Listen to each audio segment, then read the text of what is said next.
Hello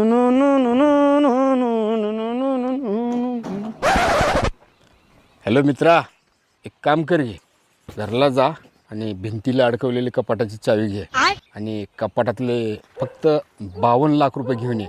आपल्याला गोव्याला जायचं आहे 30 डिसेंबरच्या पार्टीला आठवणीने. आणि तिथं त्या रॅकमध्ये मर्सिडीजची चावी ठेवली बघ, ते पण घेऊन ये दादा. हा. भेटलास का मित्रा? अरे भिकाऱ्याला सुद्धा आपण 2-2, 3-3 हजार रुपये टाकतो. ठीक पैसा आपल्याकडे. दिदे अजिबात काळजी करू नको. ते श्रीकांतला बी घेऊन ये. बॅग भरली काय? नाही अजून. बर चल, उद्या भरेल चल. ए भावा, ओ मॅडम, लाईट बिल भरायचे पैसे होते हो. लाईट बिल भरायचे पैसे होते हो. का गंडवाच्या पुरी आल्या रे बो.